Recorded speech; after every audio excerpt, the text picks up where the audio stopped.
আমাদের স্পষ্ট দাবি, গণহত্যার বিচার পূর্ব আওয়ামী লীগের সাংগঠনিক কার্যক্রম এবং নিবন্ধন স্থগিত ঘোষণা করতে হবে। এটি করতে তো কোনো সমস্যা নেই। সমস্যা আছে? আওয়ামী লীগ গণহত্যা চালিয়েছে, অন্যায় করেছে, নিপীড়ন করেছে, গুম করেছে, খুন করেছে, এত অবিচার করেছে। এরপরে এই পাপিষ্ট ফ্যাসিস্ট দল বাংলাদেশে কোনোভাবে রাজনীতি করতে পারে না।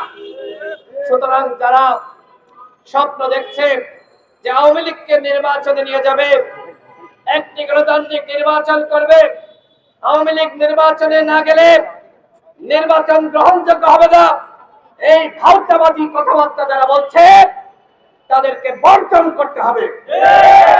এরা যারা হোক না কেন, এরা হোক সরকারের লোক, হোক অন্য দলের লোক, আওয়ামী লীগের সাথে বাংলাদেশের জনগণ কোনো আপোষ করবে না। আওয়ামী লীগের সাথে এদেশের বিপ্লবী ছাত্র জনতা, শহীদ পরিবার, আহত যোদ্ধারা কোনো আপোষ করবে না। আর আওয়ামী লীগকে কিসের ক্ষমা? ওরা অপরাধ করেছে। শেখ হাসিনাকে ভারত থেকে বাংলাদেশে ফিরিয়ে এনে ফাঁসি দিতে হবে, যাবজ্জীবন কারাদণ্ড দিলে হবে না। এত মানুষকে খুন করেছে, এত মানুষকে গুম করেছে, নিপীড়ন করেছে, গণহত্যার মাস্টারমাইন্ড শেখ হাসিনা, ওর কোনো ক্ষমা নাই। এখন আমরা দেখলাম বাংলাদেশের গণমাধ্যম প্রকাশ করতে সাবেক প্রধানমন্ত্রী শেখ হাসিনা তিনি ছাত্র সমাজের উদ্দেশ্যে বক্তব্য দিবেন। শেখ হাসিনা কি সাবেক প্রধানমন্ত্রী? শেখ হাসিনা ভোটচোর। শেখ হাসিনা কি? শেখ হাসিনা ফ্যাসিস্ট। শেখ হাসিনা খুনি। শেখ হাসিনা মাফিয়া। শেখ হাসিনা ডাইনি। শেখ হাসিনা রাক্ষস। সুতরাং ওকে যারা সাবেক প্রধানমন্ত্রী বলে তারা শহীদের রক্তের সাথে বেইমানি করছে। আমি গণমাধ্যমের ভাইদের উদ্দেশ্যে বলতে চাই, ফ্যাসিবাদের দালালি করবেন না, জনগণের দালালি করুন, জনগণের পক্ষে কাজ করুন। এই গণঅভ্যুত্থানে সাংবাদিকদের ভূমিকা রয়েছে। এই গণঅভ্যুত্থানে ৬ জন সাংবাদিক শহীদ হয়েছে।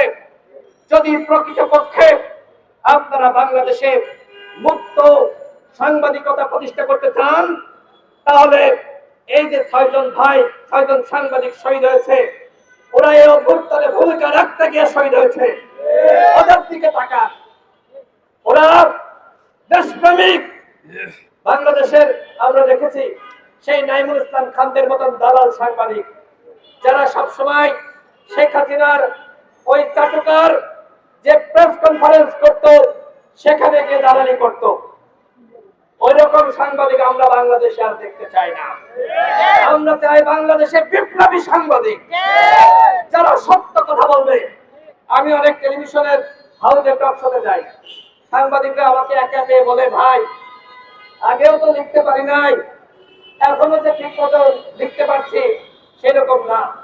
আমি সাংবাদিকদেরকে বলবো, কে আপনাদেরকে ভয় দেখায়? আমাদেরকে বলুন। সাংবাদিকদেরকে যে ভয় দেখাবে তাদেরকে গণ অধিকার পরিষদ প্রতিহত করবে। স্পষ্ট কথা। সাংবাদিকদের সাথে ফাত্তামি করবেন, তাদেরকে ভয় দেখাবেন, নিউজ ডিলিট করাবেন, তাদেরকে বলবেন যে এই সংবাদ প্রচার করো, আমাদের সংবাদ প্রকাশ করো, আমাদের লক্ষ্যে টকশোতে নিতে হবে। এই ভাওতাবাদী বাংলাদেশে আর চলবে না।